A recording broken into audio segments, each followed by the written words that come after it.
अस्सलाम वालेकुम नाज़रीन, मैं डॉक्टर कासिम हूँ। आपको अपने चैनल हकीम तारीफ़ पे खुशामदीद कहता हूँ। आज हमारा जो टॉपिक है वो है माजून अर्द खुरमा। इसके जो बेनिफिट्स हैं वो क्या हैं और किस तरह से इस्तेमाल किया जा सकता है और कितनी देर तक इसे इस्तेमाल करना सही रहेगा।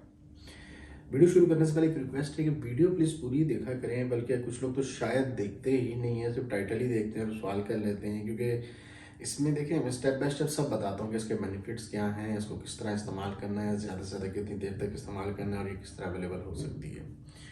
तो अगर आप देखेंगे तो हर सवाल का आपको जवाब मिल जाएगा। और ये प्लेलिस्ट एक बनाने के लिए जो माजूने हैं बेसिकली, या ऐसी रेमेडीज जो कश्ती हमदर्द अजमल की बनी बनाई आपको आसानी से अवेलेबल हो जाए मार्केट से, आपको कोई बनाना ना पड़े, कोई टेंशन लेनी पड़े, पेटेंट नुस्खे, अच्छे नुस्खे और कारआमद चीज़ें, इसकी डिटेल मैं आपको बता रहा हूँ। इस प्लेलिस्ट में एक एक करके बना रहा हूँ। तो इसको अगर आप वीडियो देखते हैं और आप इसको टाइटल देख के, थंबनेल देख के इंटरेस्टेड है तो प्लीज़ पूरा देखें, क्योंकि इसमें इन्फॉर्मेशन कभी कभी स्किप करने से कुछ ना कुछ रह जाता है। कि आधा इल्म जो होता है ख़तरनाक होता है, आधी इन्फॉर्मेशन ख़तरनाक भी होती है, तो इसलिए पूरी देखा करें।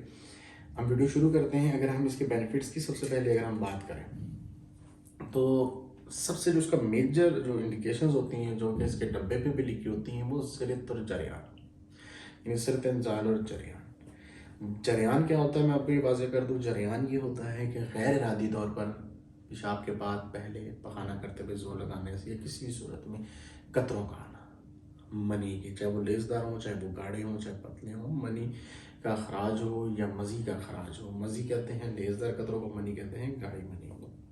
तो मनी या मज़ी किसी गैर इरादी तौर पे खराज जरियान कहलाता है। और सोचने, शहवत पैदा होने, जहन में ख्याल आने, कोई लिटरेचर पढ़ने, फ़ोन पे बात करने, यानी शहवत पैदा होने पर जो इंजाल होता है, चाहे मनी का हो मज़ी का, उसे सिरत इंजाल कहते हैं। बेसिकली मनी के पतले होने, गर्मी, हिदत बढ़ने, कमज़ोरी से ये मामला सामने आते हैं। इसकी वजह से अब जो मामला और भी पैदा होते हैं वो ये माजून ठीक करती है। क्यों? जब ये सर्द इंजाल और जरियान को ठीक करेगी, सर्द इंजाल से, जरियान से जो मसाइल पैदा हैं वो भी ठीक होंगे। जैसा कि मादे को गाढ़ा करेगी, गोदे बाग को बढ़ाएगी, उसके अलावा असाबी और पट्ठों की जो कमज़ोरी होती है, क्योंकि जब मादा ज़्यादा ज़ाया हो रहा होता है, चाहे वो सर्द इंजाल की सूरत में हो, चाहे वो जरियान की सूरत में हो, तो असाब की कमज़ोरी भी आ जाती है, पट्ठों की कमज़ोरी, जिस्मानी कमज़ोरी, कुव्वत बाग की कमज़ोरी और मनी का पतला होना। ये सिरत इंजाल और जरियान की वजह से मामला पैदा होते हैं। जब सिरत इंजाल और जरियान ठीक होगा तो आपके ये मामला भी ठीक होंगे। या किसी को असाबी कमज़ोरी है, पट्टों की कमज़ोरी है ड्यू टू सिरत इंजाल या जरियान, तो वो ये लोग भी इस्तेमाल कर सकते हैं। तो इसके मेन इंडिकेशन तो ये हैं। और मैं इसके जो आगे हमारे देखें, जैसे कई ऐसी फील्ड्स हैं जिनमें लोग कहते हैं मेडिसिन के साइड इफ़ेक्ट्स हैं। हमारी फील्ड में सबसे बड़ी और बेहतरीन शानदार बात यह है कि हमारे यहाँ एक्स्ट्रा बेनिफिट्स मिलते हैं मेडिसिन के। जो आप जिस इंडिकेशन के लिए इस्तेमाल कर रहे हैं, जिस मसले के लिए इस्तेमाल कर रहे हैं, उसके लिए तो आपका फ़ायदा होगा ही होगा, साथ उसके एक्स्ट्रा बेनिफिट्स भी आपको मिलेंगे। मेन इंडिकेशंस मैंने आपको माजून अर्द खुरमा की बता दी, जो कि सिरत इंजाल और जरियान है। उसके साथ खुद बाग को बढ़ाएगा, मनी को गाढ़ा करेगा, असाबी कमज़ोरी, पट्टों की कमज़ोरी को दूर करेगा, और किसी हद तक अगर जिगर की डिस्टर्बेंस की वजह से तलाम हो रहा है तो उसमें भी फ़ायदा देगा।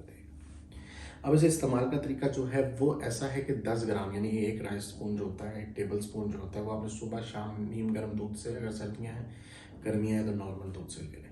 पानी भी आप ले सकते हैं, कोई मसला नहीं, लेकिन दूध के साथ इसका जो अफादियत है वो बढ़ जाती है, अच्छी होती है, बेहतर काम करता है। अब कब तक इस्तेमाल करनी है, कोई टेंशन की बात नहीं है। कम से कम 1 महीना, ज़्यादा से ज़्यादा आप इसका, जो मैं ज़्यादा से ज़्यादा बात करूँ, 1 साल में आप अगर किसी को कोई मसला नहीं भी है इन केस, और वो ये चाहता है कि मैं मेरी गोदे बाग ठीक रहे, बेहतर रहे, कोई प्रॉब्लम ना आए, तो इसके बड़े जार भी मिलते हैं, आधा किलो वाले, वो आप इस्तेमाल कर लें। जब तक वो ख़त्म नहीं होता इस्तेमाल करते रहे, 10 ग्राम सुबह, 10 ग्राम शाम। अगर आप प्रॉब्लम बेस पे इस्तेमाल कर रहे हैं, आपको प्रॉब्लम है, तो आप कम से कम 1 महीना इस्तेमाल करें। फ़ायदा तो इससे अल्हम्दुलिल्लाह होता है और ज़रूर होता है। और कोई कमी पेशी रह जाए तो 15 दिन और इस्तेमाल कर लें, कमी पेशी रह जाए महीना और, यानी कि आप 1 से 2 माह, 2.5 माह तक इस्तेमाल कर सकते हैं।